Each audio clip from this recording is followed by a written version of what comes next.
Alexandre Delval, on ne peut pas se réjouir de ce qui se passe. On ne peut pas se réjouir, comme semblait le faire Benjamin Cauchy, que la police lâche enfin le gouvernement. Conscience, monsieur oui, non, je respecte les opinions de non, on le respecte, on en débat, voilà, bien évidemment.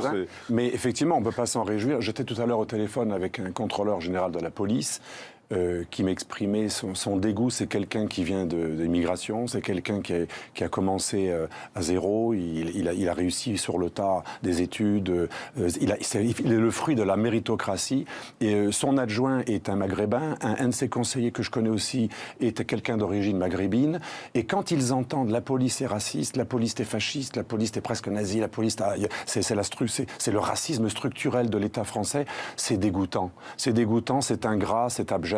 Et là, je pense que vous avez une responsabilité énorme, vous, et c'est bien que vous fassiez ce genre d'émission, parce que les médias ont donné beaucoup trop la parole. Et je suis d'accord avec vous, c'était pas que sous Macron. Depuis 30 ans, beaucoup de médias ont donné la parole systématiquement à ceux qui, parmi les minorités dites de couleur, étaient les plus anti-français, les plus racialistes, les plus subversifs, les plus liés à l'extrême gauche, les plus liés à tout ce qui est contre l'État régalien légitime. Mais c'est la responsabilité des médias de faire venir des gens comme ceux que je rencontre, fruits de l'immigration, fruit de la méritocratie, qui ne voient pas du tout du racisme partout, qui ne veulent pas essentialiser les Blancs comme étant tous des racistes et des fascistes, parce qu'il y a des racistes partout, dans tous les camps, y compris chez les autres couleurs, parce que le blanc, déjà, c'est une couleur, il y a aussi du racisme anti-blanc, il y a du racisme anti-chinois. Ça n'existe pas. Enfin, et le racisme anti-asiatique. Que ça n'existe pas, le racisme anti-blanc. Alors, certains disent que le racisme anti-blanc et le racisme anti-asiatique, ça n'existe pas. C'est bizarre, il y aurait des couleurs qui seraient jamais victimes de racisme, toujours les mêmes. Donc, on voit bien qu'il y a une orientation du débat qui est terrible. Et donc, c'est comme à Ramadan. Pendant des années, les médias invitaient Tariq Ramadan comme porte-parole des banlieues. Il est ni français, il est suisse, bourgeois, issu d'une grande famille égyptienne, pas du tout représentant des banlieues françaises. Il était le représentant de l'islam de France. Mais c'est insultant pour beaucoup de musulmans qui aiment la France, qui veulent un islam apaisé, intégré, pas du tout lié aux islamistes. Voilà, la responsabilité des médias est énorme d'avoir fait croire que ces gens-là représentent les minorités. Non, il y en a plein qui adorent la France et qui sont choqués. Moi, je connais des Noirs, des Arabes, des Chinois. Ils disent c'est pas vrai, c'est honteux. La France, c'est le pays qui donne le plus de bourses. Moi, quand j'étais étudiant, je suis du milieu populaire et immigré aussi, on n'avait que des gens d'origine étrangère dans des cités universitaires. On avait des bourses, mais je me rappelle des Espagnols, des Maghrébins me disaient de mon pays d'origine, j'aurais jamais pu faire des études avec des bourses d'État, des chambres d'étudiants gratuites. Quelle ingratitude de systématiquement accuser la France de la diaboliser comme ça. C'est une véritable offensive qui date depuis 30 ans. Et vous aviez raison, c'est pas que depuis Macron. Alexandre Delval, géopolitologue, on comprend le désespoir. Bien sûr. De cette... Surtout que l'image, elle est très violente. L'image qu'on a vue au début, où elle se prend le coup sur la tête, on voit bien qu'elle n'est pas en train d'attaquer un policier à ce moment-là. Je crois même qu'elle est de dos, si j'ai bien vu l'image, elle est de dos. Le policier passe et lui donne un coup sur la tête. Mais ce que montre cela, c'est qu'aujourd'hui, si vous appelez Mélanie, que vous avez une tête de, entre guillemets, sous-chienne, comme disent les ingénistes, les indigénistes, une tête de française de souche, finalement, vous ne pourrez pas invoquer un victimisme, un racisme qui serait une circonstance aggravante. Mais moi, Donc je traduis ce que vous dites, son problème, c'est qu'elle est blanche. Oui, pour faire simple. C'est ça. Ce que je trouve de raciste, c'est qu'aujourd'hui, si vous êtes victime parce que vous êtes d'une minorité visible, c'est plus grave. Mais je regrette assassiner une grand-mère, une juive qui a été tuée par M. Traoré, qui a été jetée par la fenêtre. C'est aussi grave que d'attaquer une minorité de couleur. C'est dingue qu'aujourd'hui, il faut être membre d'une minorité de couleur pour que le crime soit considéré. Stéphane Peu, là, ça vous fait bondir un peu. Pendant l'histoire des Gilets jaunes, plein de braves vous vous rendez compte de ce que vous dites. Je l'assume. Une dame. Si cette personne était de couleur, elle aurait un clan derrière elle. Elle aurait un lobby derrière elle. À l'interprétation que vous faites. Elle aurait un lobby derrière elle. Elle ne l'a pas. Parce que le seul lobby qui n'est pas homologué, c'est le lobby. Attendez, à part sous-chien. Allez-y, Stéphane Peu et Geneviève. Non, enfin, moi, je suis extrêmement choqué parce qu'on vous pose une question qui est... Le débat, c'est pas d'être choqué, c'est de discuter. D'accord. Donc, il y a la question, elle est extrêmement simple. Vous avez une personne qui court de dos, qui n'agresse pas la police, qui se fait frapper, et il n'y a pas d'enquête. Et moi, je vais vous dire... il y a eu une enquête qui a été cassée. Enfin, il n'y a pas d'enquête. La police est l'institution de l'État qui fait le plus d'enquêtes et qui révoque le plus de fonctionnaires. Mais on est d'accord. C'est un cas malheureux. Non, mais ce qui est choquant, c'est vous dites, si on va dire, j'aime bien quand on prononce les mots, je suis désolé, on va dire, si elle avait été noire, elle aurait eu du monde derrière elle pour la soutenir. Là, comme elle est blanche, on s'occupe pas d'elle. Mais oui, ce serait dramatique si c'est vrai dans notre société. Mais il y a une autre, la responsabilité. Là où famille de voyous, pourquoi on en parle ? Parce qu'il a un clan, il a un milieu raciste.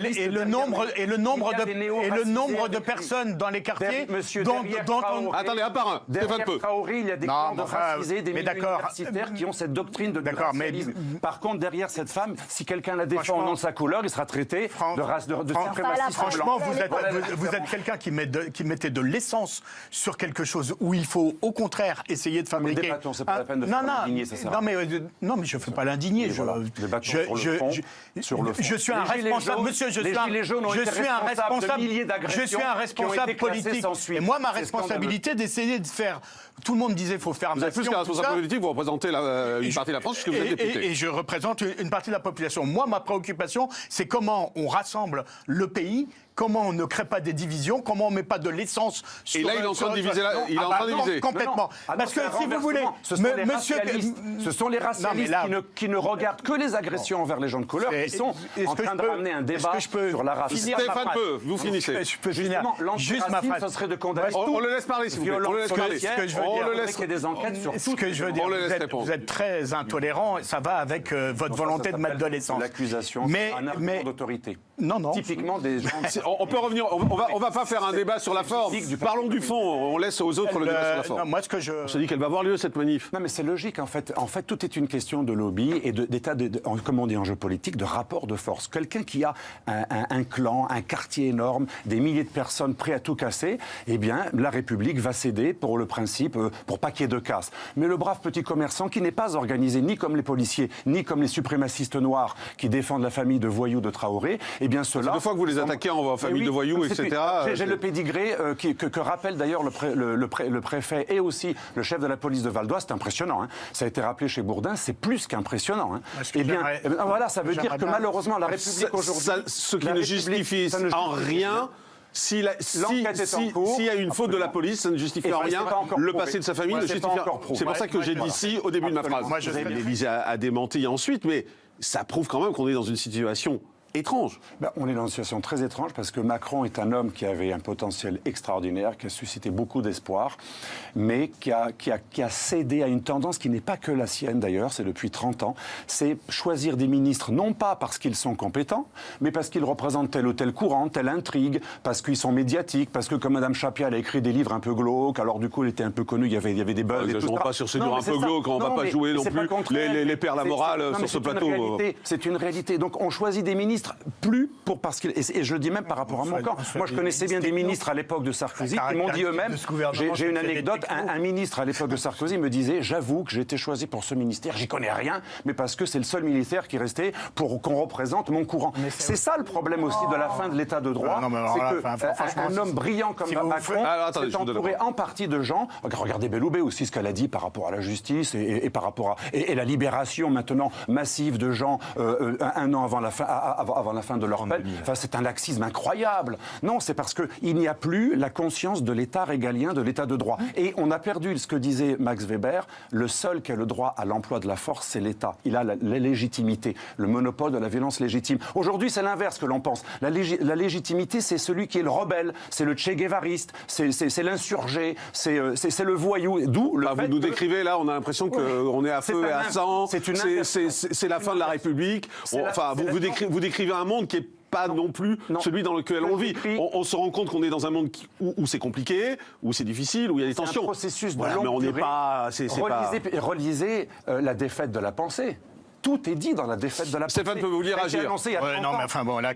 Alexandre Delval, une phrase. Non, moi, ce qui m'inquiète depuis des années, c'est le déclin de la raison, de la rationalité, tant dans l'État qu'en philosophie, la montée des théories du complot, des absurdités, du racialisme, le clanisme, l'ethnicisme, alors que la République, c'est donner une chance à n'importe qui, peu importe ses origines. Et c'est ça le vrai antiracisme, c'est que l'on condamne une violence policière, peu importe la couleur ou l'origine. Et il nous manque une République apaisée. C'est ce qui nous manque. Apaisée et l'individu est au centre.